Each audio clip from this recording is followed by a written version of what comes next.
Welcome back, you guys, to Living Fit with Gabby and Chris. I'm Gabby. Christian is not here today, but today I am doing a video that you guys have been requesting so much, so I'm super excited to be doing it for you guys. If you guys haven't guessed by the thumbnail of this video, today I'm going to be going over all things time management.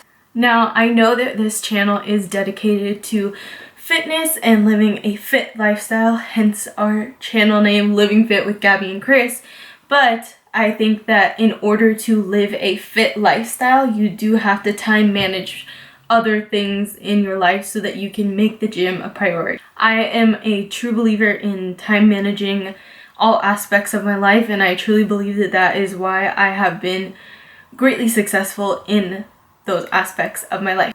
So let's jump right into this time management video and let's get you guys organized. So really quick, before we start talking about the actual organizing of things, if you guys don't know, I am a nursing student. I am currently about 2 years out from getting my bachelor's degree in nursing. So I take a lot of classes, and I never take my summers or winters off. So I go to school year round. That way I am able to finish my bachelor's degree by the time I am around 22. So with that being said, because I am obviously a nursing major and that is a very competitive program degree to get into, you have to get good grades. So I came up with this method that I'm about to show you on how I stay organized for school. Think like 2 semesters ago, and ever since then I've gotten straight A's. So this is a really great method. It works for me. You guys should definitely try it out. I promise you guys, you will not regret it. So hopping right into our binders. Now, I highly recommend that you get a binder for the classes that you're taking, because I honestly can't imagine someone not having a binder for a class that they're taking. You need a binder. That's the first thing. So we're going to talk about how to stay organized with your schoolwork, how to keep it all together, and this will all lead into how to get good grades. So first thing you need is a binder. Now I'm going to show you guys both of them. I'm taking 2 classes this next semester. So here are my 2 binders. This one is complete, so I'm going to go ahead and show you guys this one. So to start, I always make a cover that says what class I'm taking. That way I can differentiate between my binders and I'm not like flipping through it saying, oh, which class is this? It's just easy to grab. I also color coordinate so I can tell that way too. Now opening up the binder, you open it up. Now you can see that I have these dividers on the side right here, and usually dividers come with little papers that you write on and stick in there. I'm like super OCD, so I decided to go ahead and purchase a label maker, which was like $15 at Target, and I label all of my dividers super easy, and I can customize them to what I want them to say, obviously. So the first divider that I feel like makes the most sense is to have your syllabus. Now a lot of people, I feel like, get rid of their syllabus like after the first week of school. They just kind of like, oh, whatever, and they throw it away.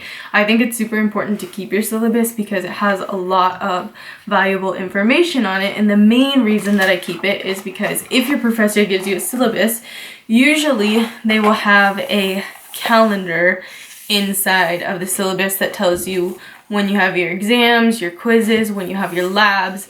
Like I said, I am a nursing major, so I'm taking a lot of science classes, and this is really great to stay on top of everything and to remind myself when things are due. So super important, keep your syllabuses, don't just get rid of them. When I started keeping my syllabuses and paying attention to it, I noticed a significant change in my grades. I have a divider that is called lectures. Now this divider might vary for some of you guys.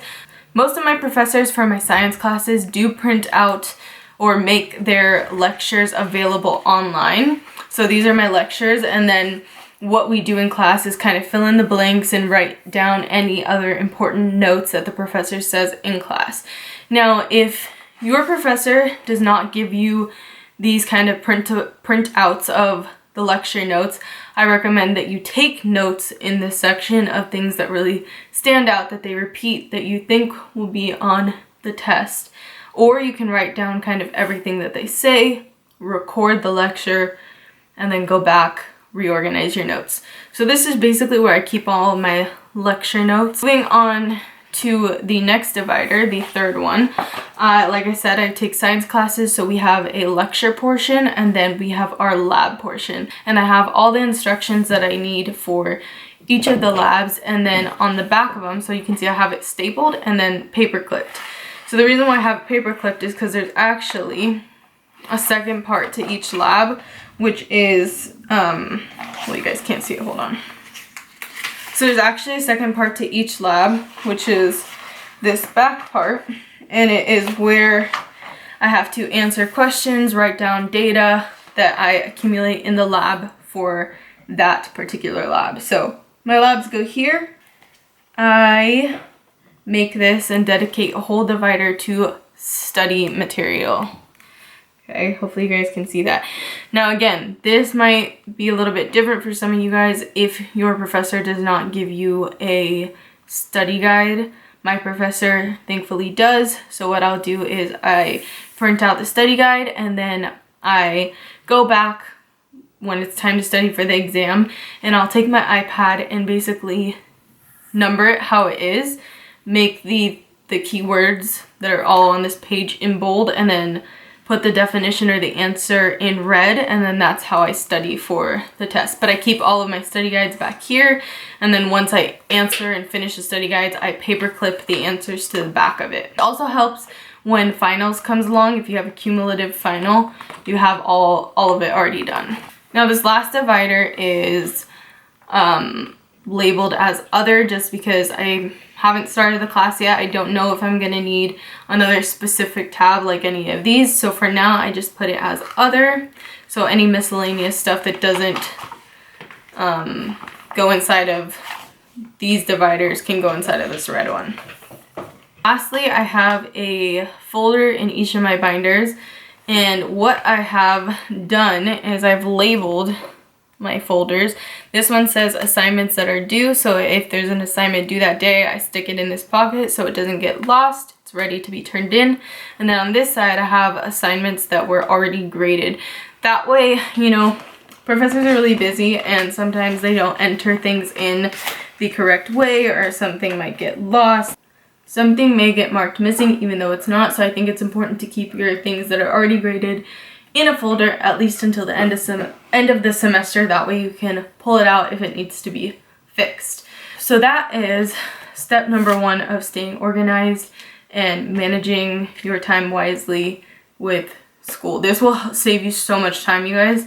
I promise you, because everything's already organized. You have it right there to look through. You don't have to go searching through a bunch of papers, because I know, like, before I started this method, I would like just stuff papers in my bag and then I would lose them and then I have to go back and do them. So doing this method really helps to keep everything super organized. Now my next tip, and this also has to do with school and some other stuff, is buying yourself a planner. I honestly don't know what I did prior to getting a planner, but it has changed the game for me. And I use this not only for school, but for things that just need to get done on a daily basis. So I got this at Target. It's just a regular binder. I really like this one because when you flip it open, it gives you all these stickers. There's like coffee, birthday cakes for people's birthday, there's celebrate, there's to-do stickers, there's a meeting sticker, there's priority stickers, there's workout stickers. Like, how stinking cute, right? So if you need something to be done ASAP, pull a sticker off, stick it on it, and you know what to do.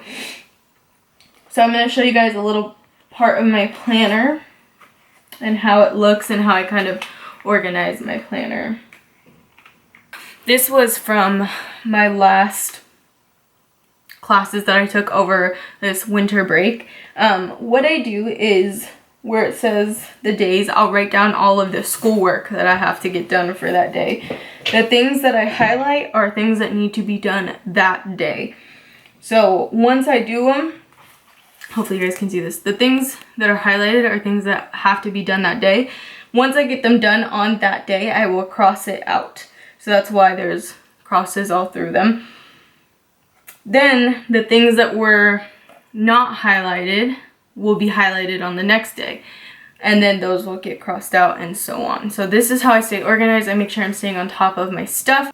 This is super easy to do because I have the syllabus in my binders that has a calendar of everything that is due. So all I have to do is kind of write down what I need to do that day to stay ahead, highlight it. When I'm done, cross it off. Now up here it says priorities, and this section right here. This is where I write things that need to be done for the day. And this has nothing to do with school, it's just day-to-day things. So for example, this one was get Christian's AirPods for his birthday, start a workout notebook, clean my car, things like that that need to be done. And then I'll highlight the things that need to be done ASAP. Same method that I do down here, cross it off when I'm done. If you don't have a planner, try it out, stick to it, and it will help you so much. So those are things that have really helped me stay organized, and by staying organized, I'm able to make more time to get my workouts in the gym. Now, other things that you can do to stay organized is like meal prepping. It seems silly to say because it's such a common thing, like, oh, meal prep. But if you meal prep your meals, say on Sunday for the next 3 days, you won't have to think about it. You won't have to worry about making food. You can just grab your food and go, and that saves you so much time. The other thing that you can do to help you create more time in your day is write down your workouts before you get to the gym. I'll write down my workout for that day. That way when I get into the gym, I don't have to think about it. It's right there. I just follow what I wrote down. Boom, done. So those are my biggest tips for staying organized, managing your time wisely. And if you're doing a combination of these and all of these, which is what I recommend, you'll find yourself having a lot more time throughout your day to get to the gym, to make the gym a priority, to make your school a priority. And by having, by writing it down, having that list to kind of cross off as you go through your day, it really, at the end of the day, if you've accomplished everything, it makes you feel good that you've done so, and it becomes a routine. So definitely try it out. Let me know if you guys want to see more of these videos on how I organize things, how I stay on top of, school, the gym, social life, all of that. And I'll definitely do more, but this is, let's call this part one. Part one, school, meal prepping, gym, how to manage your time. I hope you guys enjoyed. Let me know if you guys try it out. You guys can always comment down below, ask me questions. I'll try to link the planner down below for you guys, or a planner that's similar to that. So yeah, I hope you guys enjoyed this video. Make sure you like, comment, share, and subscribe, and I'll see you in the next video.